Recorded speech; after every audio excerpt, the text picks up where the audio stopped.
You know, Swami used to say to Shivangini, you are a unique disciple of mine. He used this word, unique disciple of mine. You know? And Swami doesn't call anybody a disciple easily. See, Swami used to say, I'll save you in the nick of time. He meant, or it sounded as if he meant to her and to you. Correct, correct. You're in 4th stage cancer, you're suffering enormously, and I will save you in the nick of time. And he said that before cancer came, and he said that while cancer was there. I don't know, at that time I used to sit in the bhajan hall, and I used to while sitting there, I'll close my eyes. As soon as I close my eyes, I used to have visions. It's amazing how many visions I had every day. So he came to you too. Right. My period started at that time. Yeah. This is close to her end. Her end, it's coming and it's shifting. Whatever was shifting to me was shifting to me in that process, you know. Where does the joy and the bliss come from in the face of such a profound loss? How do you manage? See, I think, you know, lot of us grieve for death or things that happen because we see the, what do you call the macro, we don't see the macro view, we see the micro view. Mm-hmm. In micro view, this whole world is real. In micro view, the pain is real. In micro view, the suffering is real. And in micro view, you cry, right? But have faith that there is a macro view and the macro view can be attained. And the way to attain it is, as we talked about it, you need to start at the basic level of getting the virtues. And the way to get the virtues into you is sadhana and seva, which will bring you purity, which is virtues. And purity will beget you grace, and grace will take you all the way to the end. Welcome to the 5th and final part of the special Souljourn series, The Making of a Yogini. It's the story of Shivangini Baile's 7-year spiritual journey with holy man Sri Sathya Sai Baba, and how he guided her to the state of jivanmukta, the conscious realm of perpetual self-realization, which lasted until her death, September 3rd, 2005.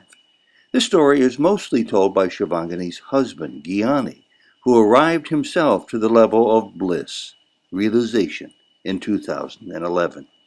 Information regarding how to learn more about this story through online books, transcriptions, and interviews can be found at the end of this video. Welcome to Souljourns. This interview was recorded in Midland, Michigan on August 17th, 2012. Gyani Baile, Part 5 of a wonderful story that has bliss, being a jivanmukta, self-realization for not one but 2 people, in a valley that all of a sudden reveals a great deal of pain and bewilderment and questions. And that's where we are now. We're into the last 9 months, maybe as much as 12 months of the life of Shivangini before she succumbed to level 4 cancer. Okay. And I'm not quite sure how to start this. I'll just put the ball in your court and say, how long did it take for both of you to get into this swing that you were entering the last chapter, the last year, the last set of lessons from Swami, from Sai Baba, through Shivangini to you? Did it dawn on you quickly, or did it take a while for you to understand that you're in a very important but final chapter of this growth, this particular growth? See, I didn't think of final chapter. That's going to be the final chapter for me. If Shivangini knew it, she never told me because it will be hard for me to take. See, Swami used to say when he was going through that, when he had that pact with her, he made her have a pact with Swami that she'll be whatever she's going to go through for the sake of uplifting others. She had that pact with Swami. He used to say, I'll save you in the nick of time. Oh, I'm so glad you brought that up. Right. It was so troubling for us on the outside. Right. I'll save you, literally. He meant, or it sounded as if he meant to her and to you. Correct, correct. You're in 4th stage cancer, you're suffering enormously, and I will save you in the nick of time. And he said that before cancer came, and he said that while cancer was there. I'll save you in the nick of time. So he said it more than once. More than once. It's not just once, okay? And it went through more than once, so that confidence helped me, that I know I'm going through a difficult time, I have to bear it, but once I bear it, we come to the end, he's going to save her in the nick of time. Because he said, not once, not twice, even more than 2 times, 3, 4 times he said that. And it's in the second book, if one reads it carefully. The second book's title is, again? A Making of a Yogini. And the first book's title again is? Inner Experiences. For those who are just seeing this installment only? Right. Okay, so it's in the second book. Second book, it says, I'll save you in the nick of time. And I had that confidence that, she'll go through all this suffering, but she'll come out of it. So that was one. But in spite of that also, sometimes you lose the heart a little bit. So you go through these ups and downs personally also. And one time she was lying down upstairs in the bedroom and she was having this pain, and I was there, and I told her, I have read enough about jivanmuktas by now. You have the atmic power in you enough. If you can focus and concentrate in your meditation on your tumor, you can cure it yourself. Because I have that much confidence in what I read, right? Wow. She won't do anything, because she always goes by what Swami sanctions, right? She won't do anything. Then and he had told her not to play around with her Siddhic powers. He actually, not to play with it, way back he told her that, because when you do that, take sanction. So he knew, and she knew, and you knew that she had these powers. She had this power. She had the power to cure herself, and when I asked her, I pressed her actually on that time, and she said, okay. She gave in to me, because maybe because of the pain or whatever, she gave in to me. And then she didn't say, she said, okay. As soon as she said that, Swami speaks. He says, if you focus on it, your whole body will get blasted away, but not the tumor. Really? Yeah, he said that. He said, that's a divine will. So even though you think you have these powers, right. You can change things, but you can't change that which is here to take your life, because it's the divine will. Yeah, the divine will already ordained it. Mm-hmm. Now you cannot, even a jivanmukta cannot fight against that, because he said that. As soon as he said that, she let it go. She said, no, I'm not going to do it. How did you let it go? Yeah, that's fine. You said it so casually. Right. The thing is, when you go through the spiritual journey with Swami, that's what it takes time. Anybody who enters into it, Swami won't subject them to that. Swami used to say to Shivangini, you are a unique disciple of mine. He used this word, unique disciple of mine. And Swami doesn't call anybody a disciple easily. Anybody who has read Swami's literature or heard Swami stories will know that Swami doesn't call anybody disciple easily. I don't think he probably uses the word unique very often. No. He doesn't use that, and he told her that you are a unique disciple of mine, and also, like one time she has a meditation vision where she sees Lord Shiva. In front of him there are about 15 people sitting, and she sees herself and me, both of us enter into that. We sit in front of Lord Shiva, and then all of them are meditating. Now these are all the guru path, The Lord Shiva is known to be the guru of gurus, because he is the one who makes gurus, the one who are spiritual teachers, And the people are sitting there, and she closes her eyes and goes into meditation. That's what they do, sitting in front of him. When she goes into meditation, you know what Lord Shiva says to her? Nobody sits in front of me the way you do. And what he meant is, the way she can go into stillness in her was something unique. And now that I cannot judge, because it's an internal thing. Only he would know, right? Mm-hmm. And he made that comment. So coming back to Swami saying unique disciple, maybe it's all put together, all of them connect together, right? So that's one thing which in February, March of 2005, that's 4 months into cancer now, right? We had that episode, and then one time we did not want to go for, we were sitting, both of us were in the, she moved from upstairs to downstairs because the wounds due to cancer were getting bigger, and she didn't have the energy to go up and down in the day. So we moved her into the downstairs bedroom, and I used to sleep in the same room at that time with her, because in case if she needs something. And so she was like, she moved down there, Both of us were sitting there that evening. Suddenly, as we are sitting there, very loudly we hear Om. You hear Om. And she looks at me, I look at her at that time. You both hear it. Yeah, both. I asked her, did you hear that? No, she said, no, I asked her because she was, being in the state she was in, she was used to be quiet. And I asked her, did you hear what I heard? I said, yeah, I heard it. I said, let me go check. I walked through all the bedroom and downstairs. Seemed like it was coming from basement, because that's where we have this bhajan hall where we do Baba's bhajans and all the other activities there. I went and checked if, is there anything which is not working right, which could it, wasn't the furnace, something similar, right? The plumbing. Some sound like that it could come, right? Nothing was there. So that was one thing which happened along the way. And then he would converse with her. One time he had said, okay, ask me questions. Interesting is, she had a question and answer with Swami for a full 20 minutes, and she kept uttering the answers. I'm standing there writing them.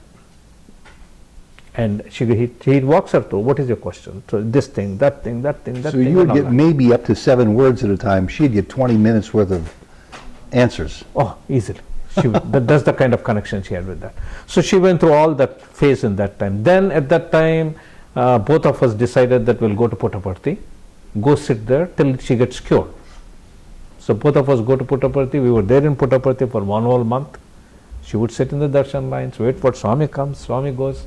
We see that, and she tells the volunteer that she's having cancer and she needs to see Swami closely. So they put her in the front line, and yet Swami comes, Swami goes. He just looks at her while going. That's about it. Right? I would have thought that might make her upset or angry, or you. I don't know. At that time, I used to sit in the bhajan hall, and I used to while sitting there, I'll close my eyes. As soon as I close my eyes, I used to have visions. It's amazing how many visions I had every day. So he came to you too. Right. My period started at that time. Yeah. If you want to think of it, that seeing visions increased dramatically at that time. It's amazing what I saw at that time. This is close to her end. Her end, it's coming and it's shifting. Whatever was shifting to me was shifting to me in that process, And then it goes on, we stay there all the time, and then she decides, no, we'll go back to USA. And before we go, we went and saw my parents in Hyderabad. And then from there we went and saw her parents. Actually, her mom, her brother came and stayed with us in Puttaparthi, waiting for Swami to cure. For 15 days they were there. And they were fully aware of her seriousness. Fully aware of her condition, and her brother used to say, if Swami cures Shivangini, I'll become the greatest follower of Swami. And he is not a follower of Swami. Okay. He used to make that statement. And Swami, one time says, then Shivangini, as soon as he said that, Shivangini asked internally, so Swami, what are you going to do? That's what Ashok Bhai Sahib is saying. Yeah. And Swami said, oh, I'll cure him and make him my devotee. Right? He said that at that time. I met Ashok, her brother, in Singapore. Right. Right, you did. He had some strength about him about these things too. Absolutely. He had the strength. He is a very strong personality. Oh, he is? Yeah. He's a high D, I call him, Yeah. So we went through all that process. Then we came back from there. And interestingly, around June time frame, there was a bhajan which was done. I have photographs even today. I don't look at them much. But the pictures of her wound, both of them which grew out from her neck, I would say about 1.5 inch higher than her neck. It already grew that big.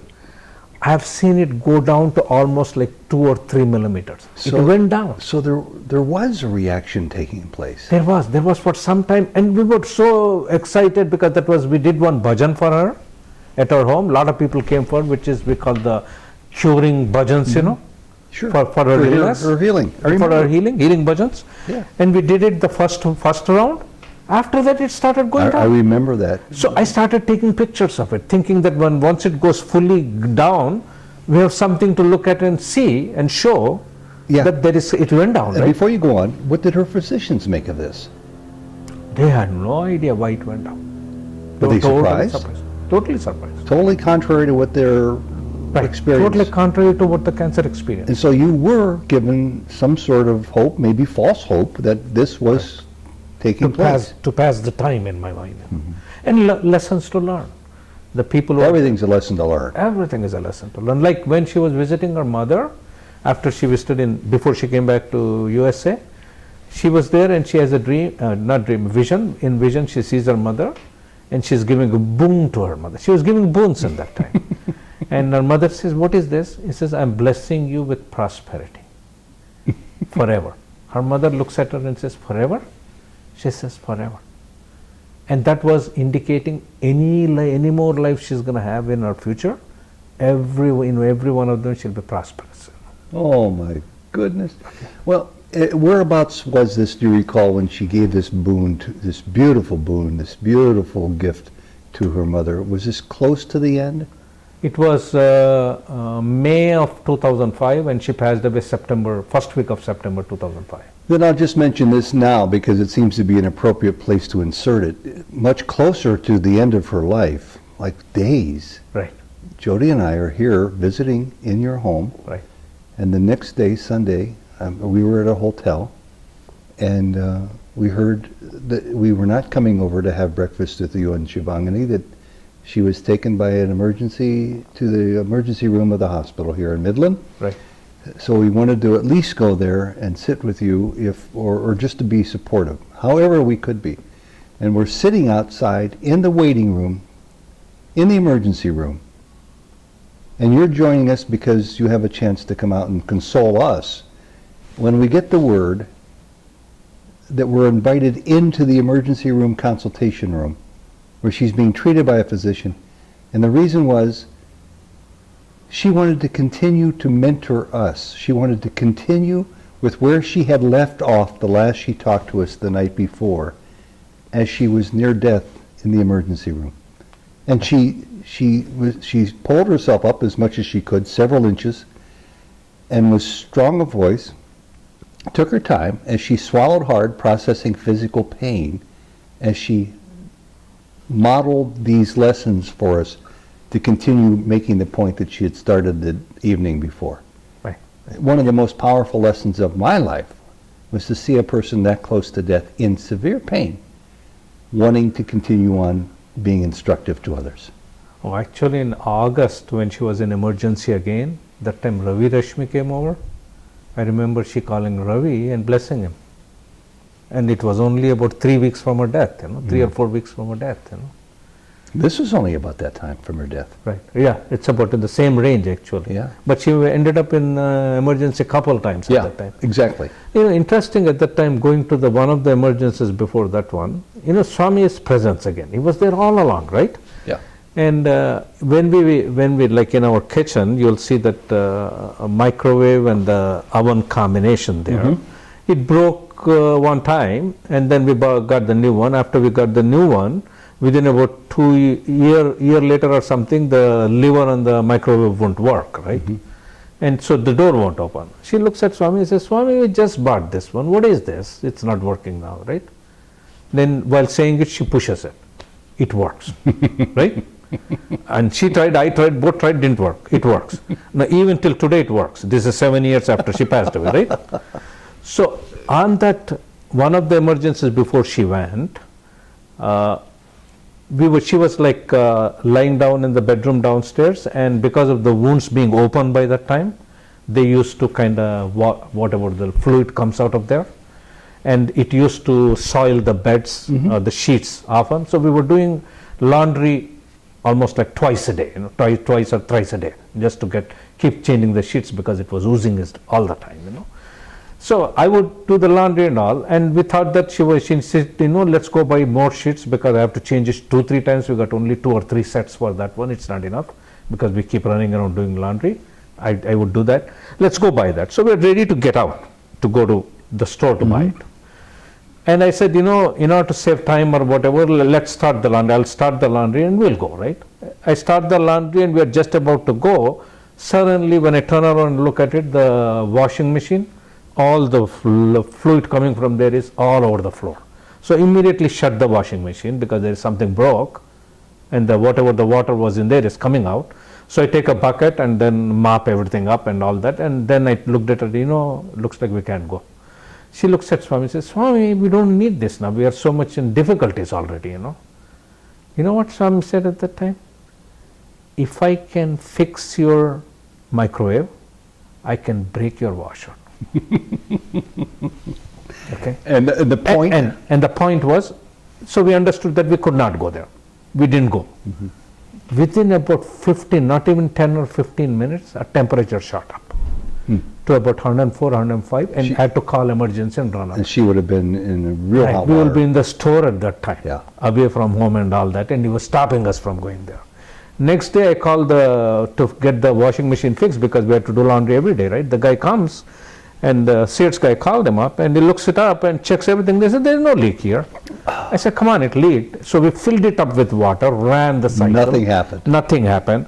Then he says, you know what, let's change the pump anyway, because you're already paying for the call, visit, and if you don't change the pump, these things gonna look like they're working now, they'll break again. I don't know what took over me. I said, no, it's okay. I'll pay you again. Don't change anything. Just take for your paid call and go. And Ted, till today, this is 7 years after she passed away, that washing machine still runs. Doesn't leak. But it leaked at that time. So his presence was there.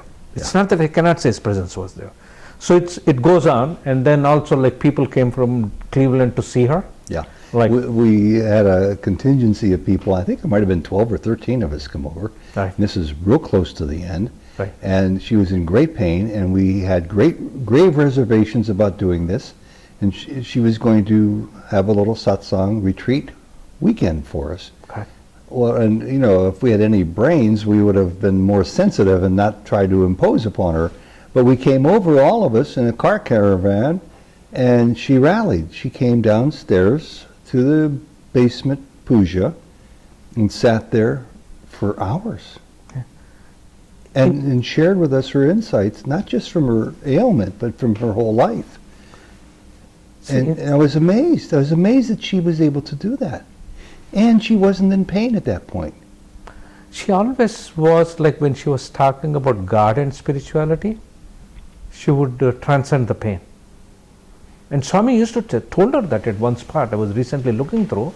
He says, see, when you talk about, he used to say nicely, you know, when you talk about me and spirituality to others, how you forget your pain? Means you're losing body consciousness at that time. And that's the state he wants us to be, is lose that body consciousness. So in the August that happened, and you know, I used to take her for a walk. Swami used to ask us to go for a walk. She would walk for 45 minutes till about middle of August, which is September 3rd, she passed away, right? Now there's somebody with open wounds of cancer, which are Fourth-stage big. cancer.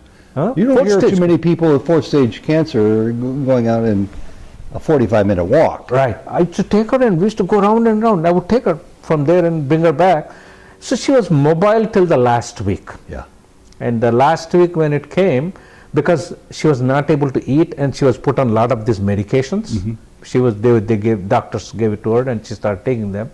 You start losing the body strength. So by that time I got a wheelchair the last 4 days. She got into the wheelchair probably Monday, and Saturday she left the body. You know. So for 4 days, kind of she was unable to amazingly mobile through this most critical. most critical of it. Up to the very end, the last 4 days when she had to be in the wheelchair. Right. And you know, interesting spiritual episodes are going on. Look at this one. About 15 or 17 days before her in the passing away, she comes out and she says, you know, in the Hindu religion, we have this god we worship, the monkey god, the Hanumanji, right? She goes to the bathroom, and she comes back from the bathroom to the bed, and as she's coming back, she can look out the window, and there's this big pine tree in front of her. She says, you know, Hanumanji is standing there, she told me. I turned around and looked. I said, no, I don't see any Hanumanji. I said, no, he's standing there. But then she didn't want to discuss much. She lied down. She was mostly used to be quiet, right? Then about another week later, she comes back. She says, Hanumanji is still standing there. And he got his hand, one hand on one eye, closing his eye, and the hand which is closing his eye is dark. We understood, based on our knowledge and so forth, that do not see bad. Always see good everywhere, Sure. right? So that's what that indicated. And she told me, I think it's saying do not see bad. I said, no, you know, I had my own interpretation. Don't see bad in others is what it's telling us, right? Then in conversation I mentioned it to her, let's not talk about them, why is he bad in others? Hanumanji already said that. Swami at that time says that is his interpretation. Right? So again, it doesn't matter. Important thing is his presence was there even at that time. Yeah. And then Hanumanji was standing there, right? And then second time, like she told me that he's still standing there. And then I forgot about the whole thing. And on September 3rd, 2005, which was a Saturday, which was the long weekend for the Labor Day weekend, and it was around 4 p.m. and Prem Vidya were here, right now they were here at that time, and then another one of our close friends who lives in Ottawa, she came to visit with her husband. So the 5 of us were here, or 6 of us, and she's lying down. So when we are here, and then she passed away around 4 p.m., 4:10 or 4:20, whatever that p.m. is. At that time, hospice people, I called them up and they said they're coming to clean up the body and take it to the funeral home. And when they came, they said, okay, you have to move out, we'll clean up the body and then funeral home will come and take it away, right? And all of us came out of there, and I stood in the corner by the corner windows out there, which looks out into the open sky as well as the backyard there. I'm looking there. This is about 40 minutes into after she passed away. Then with my open eyes, because I was on that side of the couch and the other 4 were sitting on this side. They were not looking outside. When I look up and open my eyes, I could see out in the sky with my open eyes clearly out of cloud, complete Hanumanji's face and the crown he wears, and inside the crown in the middle there is a huge jewel normally is placed. Even that hole was completely visible, and on the back of his, he was carrying something which felt like a cloud, and is flying out. You saw that? I saw that and I said, oh, the thing is my mind was blank at that time because I was in shock. Okay.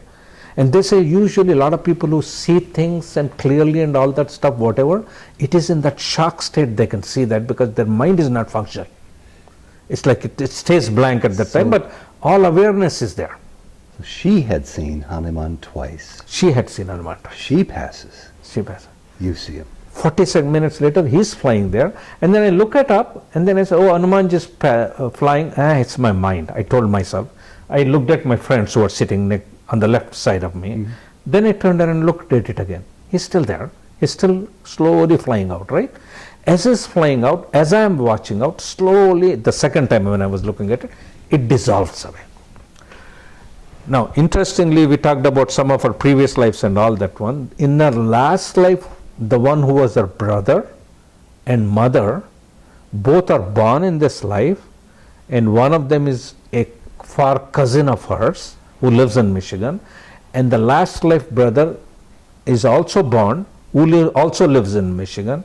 Both of them know each other, and that person is also spiritually very evolved, and that person in this life who are friends to us, later on after she passed away, I mentioned it to him that Hanumanji came and took her away because I saw it with my own eyes, right? Now that person that night went into meditation actually, and he has connection, internal connection with Swami, like quite a few people we talk about, and he asked the question, what happened there?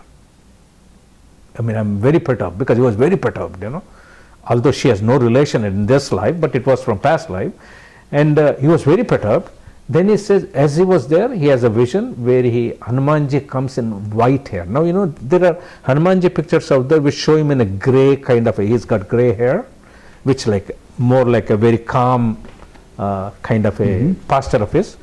He says, in his vision, Hanumanji took him, brought him to the room here, and he saw Shivangini, and he saw Shivangini's soul come out of there. And he says, you were standing there, he tells me. You were standing there. But her soul, when it came out, it felt like a cloud. Oh my goodness. And then when I think about it is when I watched there, that's what I saw, the cloud he was carrying on his back. That is her soul. So it's like later on I realized that he came and he was waiting there. That was her soul. Wow, what a story. One of the people who has been close to her, who has been seeking help from her, and that person on Sunday, Saturday she passed away, and Sunday she had to go to a Homa. Homa is the Yes. fire ceremony, right? Fire ceremony. But she was very disturbed by Shivangini passing away. And at the Homa, she is looking into the fire and closed her eyes. And she sees a vision at that time. And in the vision, she sees Shivangini dressed in white. This is on September 4th now. Okay. She passed away on September 3rd, 2005, September 4th, 2005. She passed away 3rd, and 4th, this lady is seeing the vision. She sees in her vision a marble path in a garden, marble stone path, walking path in a garden, and Shivangini was completely dressed in white, totally hale and healthy, walking down. As she's walking down, flowers are falling from above sky, from the sky onto her, and that's the vision she sees. She calls me up and tells me. Two questions. Right. One's a comment, one's a question to wrap this up with. This wonderful, wonderful story. One was what happened to me the other day that I passed along to you. Occasionally people, we've got 175 personal interviews, mostly with Sai Baba devotees, uploaded to the internet. Okay. And people occasionally will write us letters. And I got a letter, I think it was 2 days ago, correct me if I'm wrong, from somebody who was applauding us for the interview with this particular person and then that particular person. And oh, by the way, could you do more interviews and present them about Shivangini? Because of the interview that's been presented there, that's been uploaded now for a while, that was recorded, I think you said in 2003, 2004. 2004. And out of the blue comes this request that there's something more added to Souljourns, because this woman's only had just wetted her whistle with the information that she wanted to learn about and from Shivangini. Right. And I'm thinking, I wonder if Gyani needs a push. I wonder if he needs a little added sign to induce him into committing himself to talking for maybe a half an hour this day about Shivangini. And here now we're rounding out 3 hours of conversation. Do you think that was a coincidence? That woman's email to us? Oh, it's a sign which is coming to you, It's like I was told, because I was avoiding reading, looking through the cancer episodes. When I was meditating, when you said that, you want to do a interview, and I didn't say anything yet. And I took that almost as a no, yes. Right. I was just meditating, and they said, in case if he does interview me, maybe I should look through that cancer episode stuff. And at that time, my inner voice says, yes, you should look through that. Well, my only comment to your comment is that I believe in Leelas now. It's taken me a long time to get to the point where my skepticism is tamed and dispatched to the backyard and no longer a part of me. And I see Leelas now as so significant and in my life and in the life of everybody. It's a divine play is how I would see it most easily defined. God winking at us, giving us a telltale sign that we're on the right path, we're on the right track, that we should actually go ahead with what we thought was important and pursue it.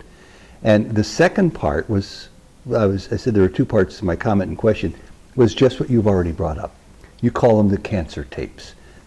These are the stories, first person, coming from Shivangini to you, that you either recorded or wrote down after you became aware that she had 4th stage cancer. Right. And this is now 2012, and this was recorded in 2005? 5. As they were happening, I was recording them. And this is the first time you've allowed yourself to see them, and you allowed yourself to see them, as you just said, in preparation for what might come up this weekend. Right. My question to you, Gyani, is how do they speak to you? How do they move you? What did they tell you? I didn't break down while I was reading it, but at one point it felt to me, boy, that was quite a bit, At one spot it felt like that. Yeah. More because I was reading about her. It felt to me because what she could have gone through and all that stuff, That kind of touched me a little bit. And the other part which touched me, which we haven't captured today, is like what we were talking about, the Jodi's thing, and then how it all connected together.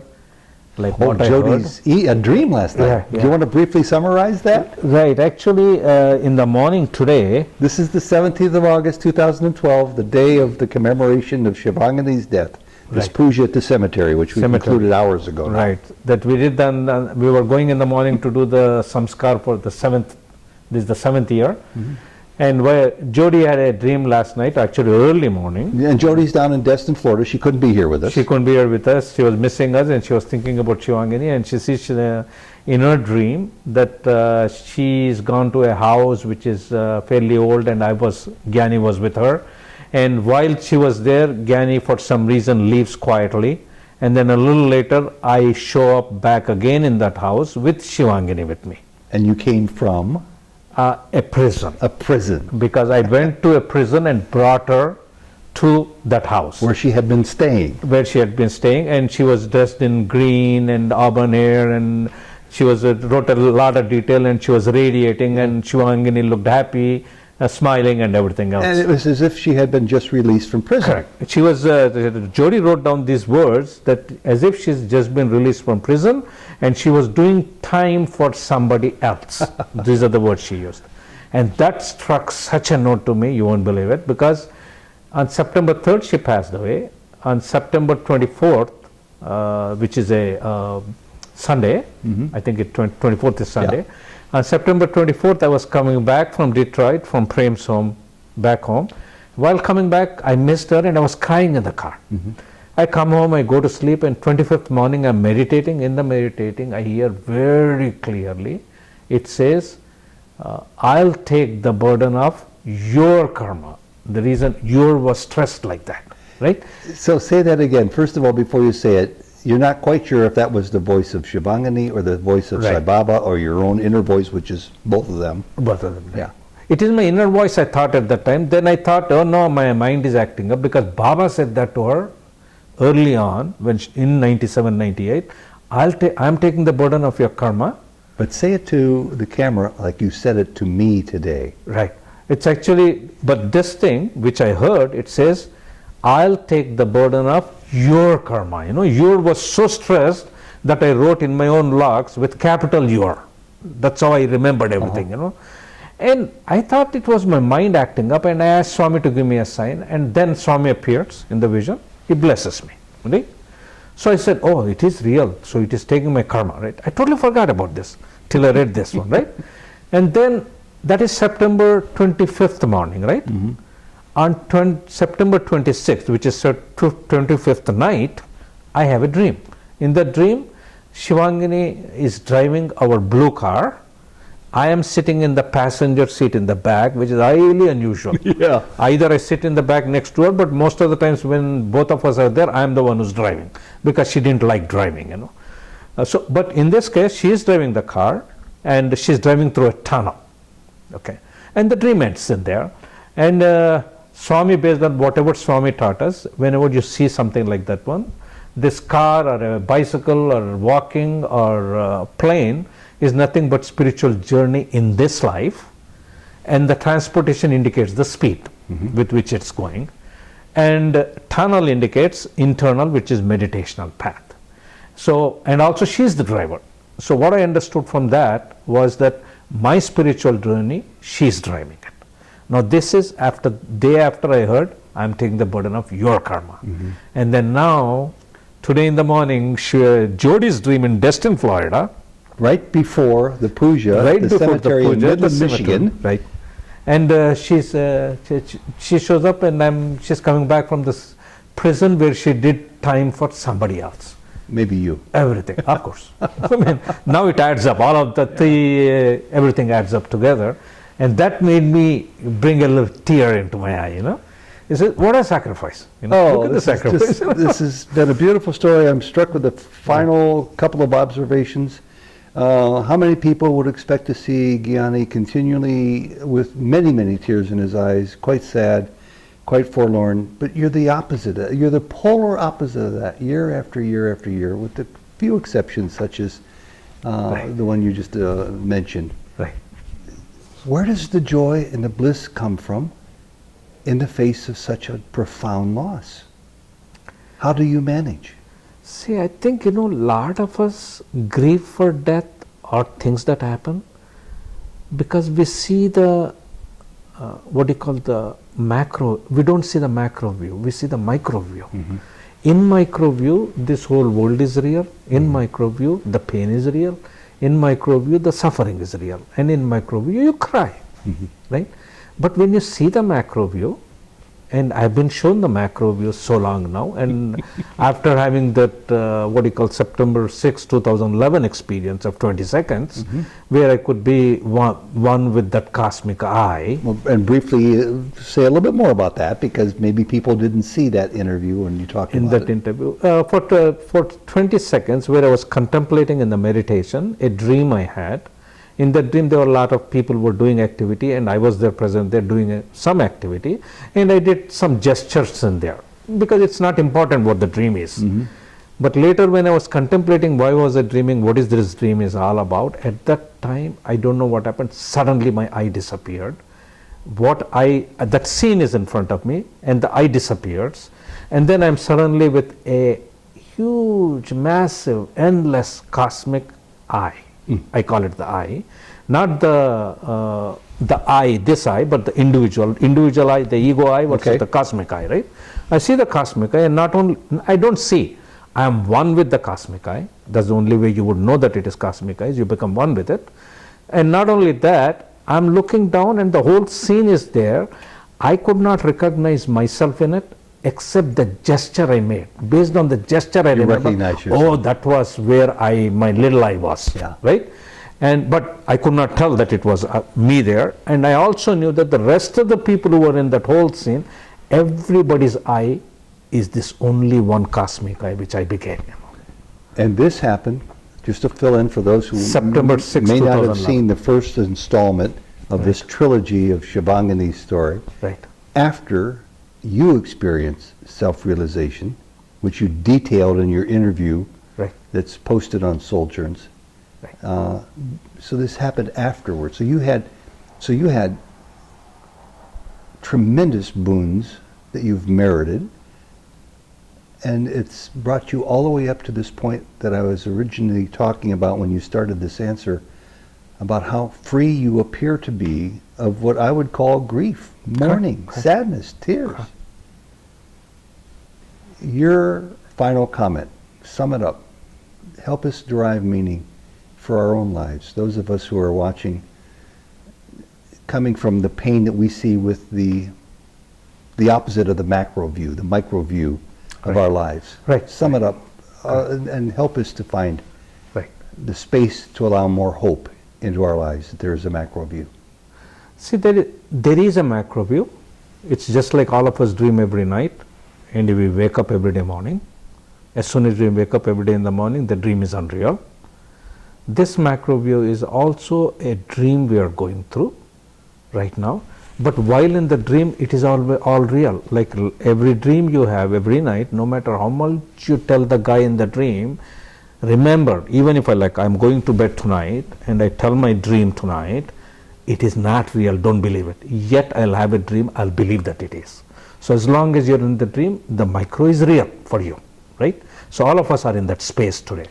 But have faith that there is a macro view, and the macro view can be attained, and the way to attain it is, as we talked about it, you need to start at the basic level of getting the virtues, and the way to get the virtues into you is sadhana and seva, which will bring you purity, which is virtues, and purity will beget you grace, and grace will take you all the way to the end here. And it begins with sadhana, Sadhana, you which need is to do spiritual practice, work, spiritual practice, and you need seva, which is selfless helping of others. selflessly helping others. Initially, even selfishly, if you help others, start with that. Did I say selfishly? I meant selflessly. Selflessly. No, you said self. Okay. Yeah. So those two are the foundation. Those two are the And foundation. don't worry about what follows, it'll follow. It will follow. It will take you through. It'll, because that is the magic. That's why song. If you want to do, one other thing I would say is, all the Sai devotees or the people who have faith in Sai, whatever Sai is making his students do, just do. Who's Sai Baba? Who is Sai Baba? Sai Baba is what I call this cosmic eye experience I had. That cosmic eye probably manifested itself with utmost power. See, it can manifest. That same cosmic eye is me, is you, is everybody, right? But the manifestation, we got lost because we got all this baggage we gathered up while we are here. But Sai Baba, like avatars come, even among the avatars, if you look into it, Sai Baba came probably with the very high degree of manifestation of that one single cosmic I. Oh, that's wonderful. Gyani, I don't say this very often. I don't think I've ever said it. We love you. Thank you. I love you all. Sai Ram. Sai Ram.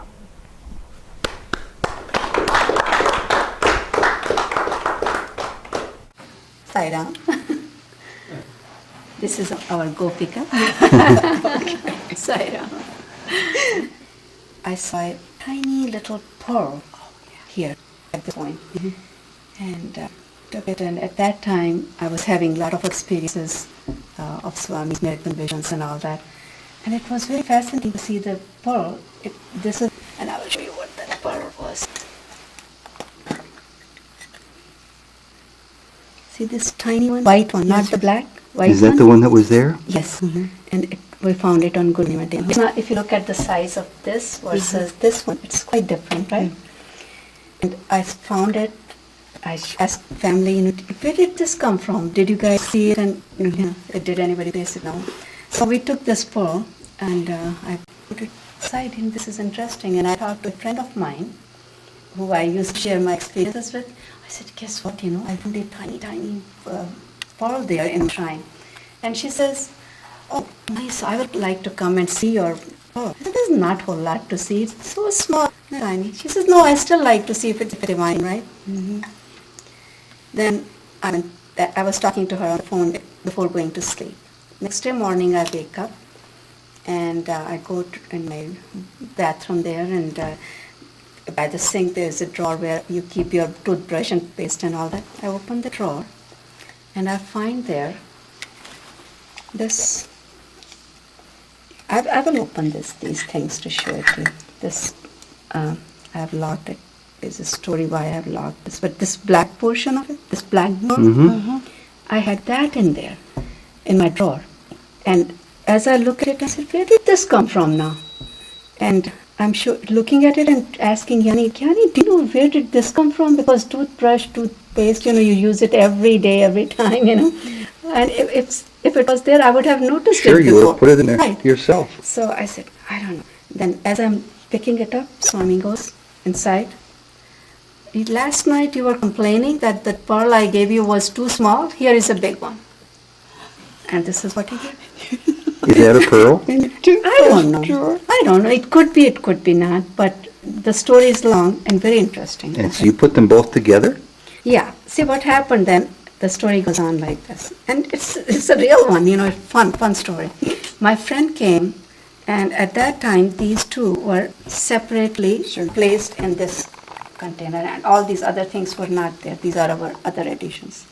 So they were just loosely sitting there, and I showed it to her. I said, look, this is what I found. So she, being very devotional, she touched these things and went like this and this. And after she left, I felt kind of guilty. I said, oh my God, look at this, her devotion, that she touched it and felt the divinity and all that, and here God gave it to me. And I never really showed that, love or devotion or anything. So I also went like this. The minute I touched it, and by that time I had taken it into my closet, and as soon as I touched this tiny one sprung, popped up and fell on the carpet. And I'm going, oh no, who is going to find this tiny thing in the carpet?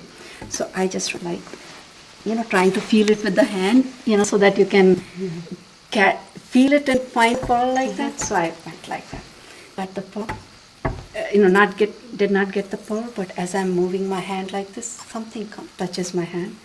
And at that time, instead of pearl, this little stone I found there. It looks like a diamond.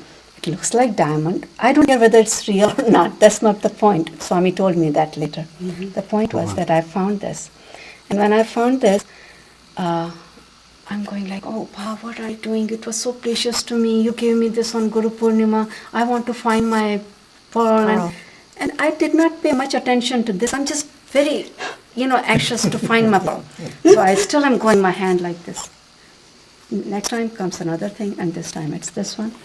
Like the same size, this three things, three different, call it diamond or stone or whatever junk it is, whatever it is.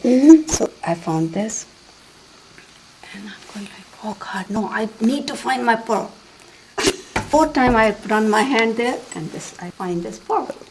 So I got hold of it and said, no, I'm going to lose it if I don't take care of it. So that's why I took this thing. Actually, it's one of my earring kind of things. So I just put it in there and locked it so that it doesn't come out easy and it doesn't get lost. But that was the story, goes that far. Didn't think, and I kept wondering, where did these come from? Where did these come from? Okay, fine. Then one day, right after that, I come here for worship one morning, and I'm doing this. And from here, I get a feeling that this picture is speaking to me. I get a feeling. And Lord Krishna is saying, see, I gave you the diamonds from my own necklace. Okay, now look carefully. See, 1, 2, 3 diamonds missing there. Oh boy, they are missing. Okay, and then I will tell you one more interesting thing. And then that's he says, on a photograph. It's on the photograph. And then he says, I gave you the ornaments from my own necklace. And it points to this. This stone, whatever it is identical in the looks and style as this one. Hold this that in your black hand. one. Hold that one in your hand. All right. Yeah. That's the same stone. Yeah. That is the same stone. It is the one. You can take it closer Yes. and look at the type and. Yes, I Right? see it very, very well. And then when I pointed it to Gyani that this is what he's saying, what he's saying, that this is what I have done. He says, was this missing originally? I said, I don't know. I never paid attention. Till he drew attention to all these things, I never realized that's what it was. Right. And then, very interestingly, then, like, this was like that. Okay. And I'm paying attention now. I just go like, Lord Krishna, one more diamond is missing here from your ring too. Are you gonna give me one more? I was just jokingly saying, and there was. Now, where's the one that's missing from the diamond ring? At the bottom? Yeah, I think At the bottom. so. I can see it here. Yeah, I noticed that. Oh yeah, this is the bottom. You can see it very clearly when hammers are real close. Right. So I said, are you going to give me one more? It's missing there too. And he says, like that. And months went past, nothing. One day I was sitting in my bathroom, and my daughter had picked up the phone and said, Mom, this person is calling. And I said, yeah, give me the phone because I don't want to take the time to call them back. I'm in the bathroom and I take the phone, and as I'm talking, like to look at the ground while talking. Yeah. I'm looking at the ground, and this bathroom, which gets cleaned regularly and all that, right? On the floor, is shining this tiny little diamond, the fourth one, which is here actually. And then at that time, I hear again Baba saying, you wanted the fourth one from my ring? Here is the fourth. Oh, wow. Okay. That's from that ring there. That ring, okay. And now, everybody's asking, are those real? Are those real? I don't care. And Baba also says, what does it matter? What he's trying to show it to us is his presence, his omnipotence. He can create. All that is what we should be paying attention to, not whether it's real or fake. Right. What difference does it make? That's amazing. So they're all in here. All in here. And then one more story, Okay. totally different. See this picture of Lord Shiva?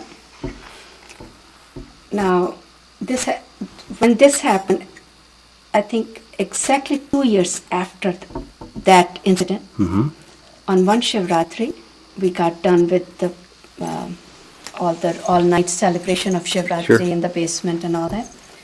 And next day after people left, I was cleaning up the basement and making things tidy again.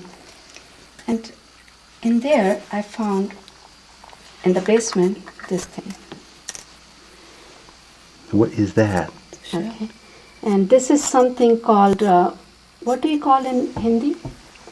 This thing? CP? Coquina?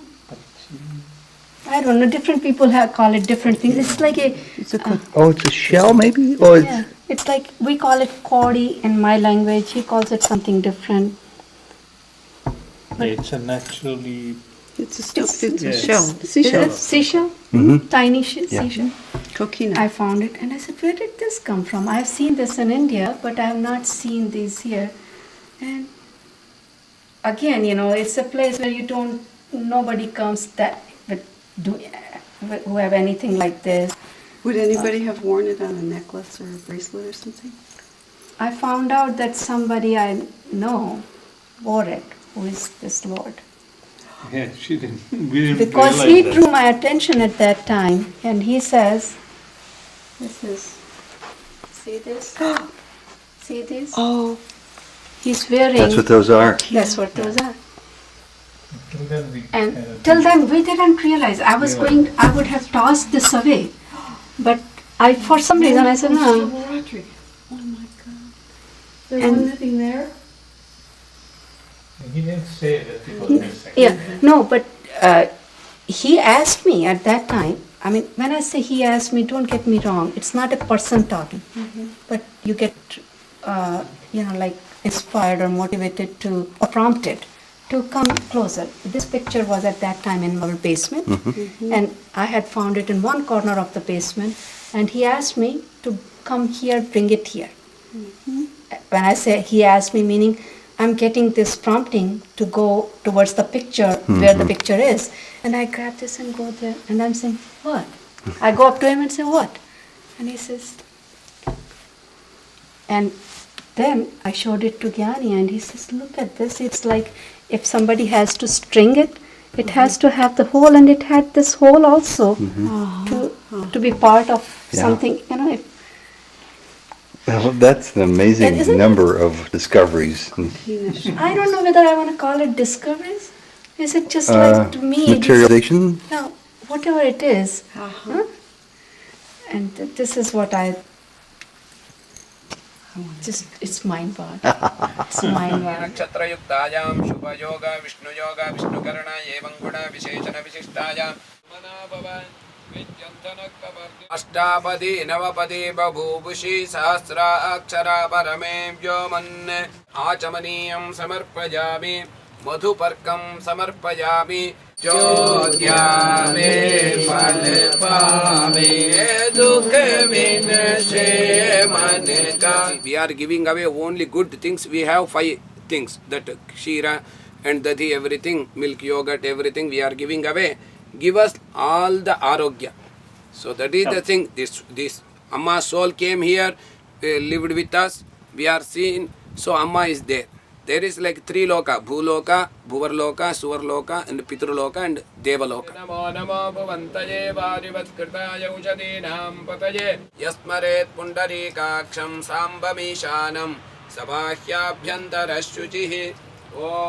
Swami kind of led me to read my journal of her cancer episode. And when I wrote the second book, Making of a Yogini, when I put it together, I didn't touch it because every time I tried to open and read it, I would start crying. So I said, no, I just can't bear to write it. So I let it go. And he made me read that part of the journal before you came. And when he told me Jodi's dream, I was shocked that what exactly it was, where she sees Shivangini. She sees me bringing back Shivangini from something called like a jail or something. And Jodi also felt that Shivangini was working out somebody's karma or somebody's deeds. She used those words, and that's what shocked me most. This is August 17th, 2012, 7 years after? 7 years after that. So what I remembered was from what I read only a couple days back from the journal of the cancer episode is after she passed away on September 3, 2005. I was down at my friend's Prem's place in Detroit on September 24th, I think, which is a Sunday, and I was driving back, and I was missing her and I was crying. So I go to bed that night, and next day morning, September 25th, which was a Monday, I was meditating, and so in the meditation along the way, I heard very clearly, I am taking the burden of your karma. I mean, the stress was on your, right? And you mentioned this to me a few minutes ago, and I asked you if that was Shivangini, and you said it was either Shivangini or Baba. Right. Because it's my inner voice which spoke, and at that time I thought it was Baba, but when I heard Jodi's story, everything came together. That it was Shivangini saying. It was Shivangini saying that. Because I always thought it's he who will take my burden of my karma. She won't, but she was at a stage she could, right? Does this mean to suggest that she took your karma, and the means in which she took it had to be the physical end of her body, or going, as the dream suggested, perhaps to prison for several years until she paid the debt? Which does it mean? I think it's she paid the debt after, which is like going to prison. That's how Jodi felt it, which means that she was in shackles or some constraints of some kind for that period of time till I came out of it. Now, interesting is right after that, I hear the your karma on September 26th. Now I can't remember whether it was a dream or it was a vision. No, it's a dream. I see myself sitting in a car, in our blue car. This is a few days after her death, Right. but before this other dream you had, before this voice you heard. Okay, I heard the voice on September 25th, Monday. Okay, so before that, 2 days before that, is when No. you had the dream of being in the car. No, that is the day after. Oh, the day after. The day after. Okay. It was September 26th, Tuesday, and 2005. And I see myself in a car, and Shivangini is driving the car, and we are going through a tunnel. And along the way, she stops the car, and in the tunnel, and she's sitting there. I am there, and the dream ends, right? And based on what everything Swami taught us, he has already told us that if we see a vehicle in our dream or a vision, it indicates the spiritual journey in this particular life. And the tunnel is the interior journey. Yeah, tunnel is the interior, which is the meditational path, right? So she's driving my meditational path journey, and she was driving the car, and she was taking me through. So it was right after taking my karma, she started driving my journey, right? And then in May 25th or 26th in 2008, that is almost like 3 years later, right? She's driving the car. I'm again sitting in the same car, but right next to her this time. And this time while she's driving me, she runs through a red light. And I look at her, I said, what's the matter with you? You just ran through the red light, right? And she looks at me and says that I'm very tired. Then I tell her, it's okay, I'll drive now. Okay? So that's when what she took for me, she handed it back to me on May 26th, right? But I never understood that she took the burden of my karma. I always thought Baba took the burden of my karma. But today, Jodi's dream tells me. So the pieces are coming together more clearly. I was shocked when I heard it. So what greater gift can any being give another? What? What greater gift, I'm guessing, can any being give another being? Right. I mean, it's a sacrifice. If anybody does for anybody, that's the highest sacrifice, taking the burden of somebody else's karma. That's not easy. So before we went to today's puja at the cemetery, Right. commemoration of Shivangini's death, the purpose of her life, the recycling of life's greatest elements, as they all fit into the grand divine plan.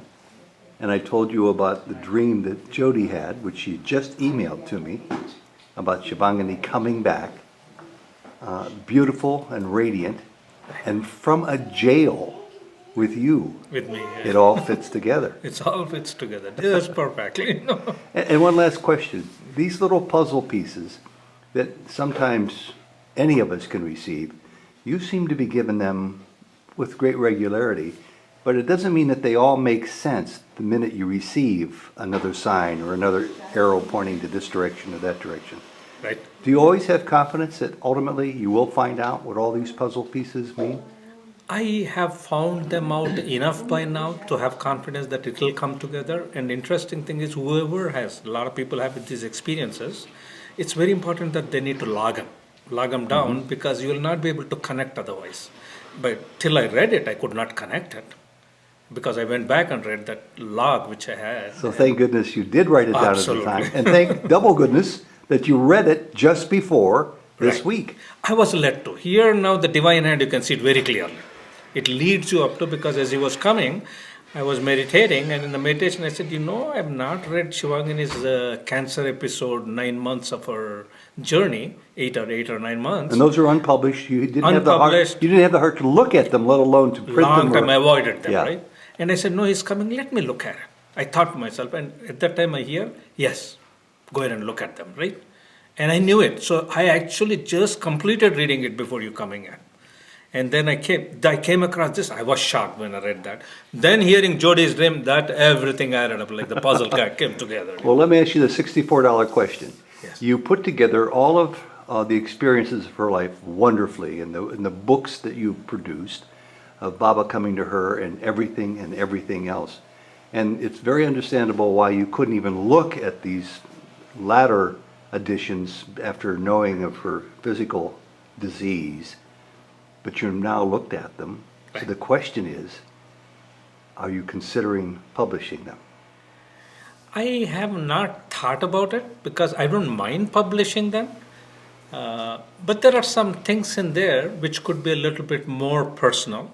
Can't you edit those out? Right, I could. I remind you of words I heard from a man. I think I heard him say these words in this house an hour ago, that you prompted Shivangini to share her story. Correct. So I that did. others could learn That's how right. to grow themselves I did on that. their spiritual path. I did that. So maybe the man who uttered those words has to follow those words. I got to. But the whole context for a book need to come because that 8-9 months will not make a book. It's like, if you want to publish, it got to be something overall picture coming together. Maybe someday if I write down my own journey, I can write there very clearly There you who go. started it, how it started. There you go. And everything in there, There you go. Right. A man who came from relative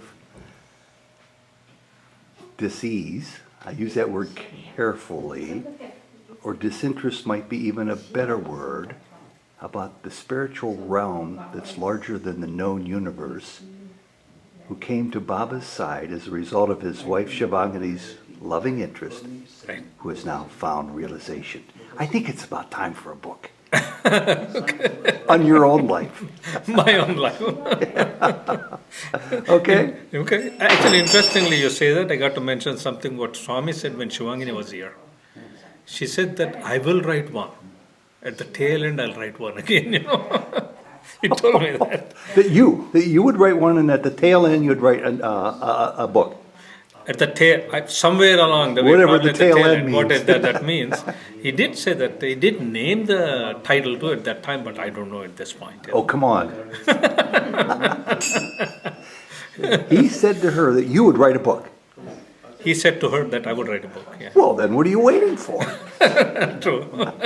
Thanks, Gyani. All right. जय दुर्गा लक्ष्मी सरस्वती साई जगन्माता जय दुर्गा लक्ष्मी सरस्वती साई जगन्माता साई जगन्माता मां पाहि जगन्माता साई जगन्माता मां पाहि जगन्माता साई जगन्माता साई जगन्माता साई जगन्माता साई जगन्माता साई जगन्माता साई जगन्माता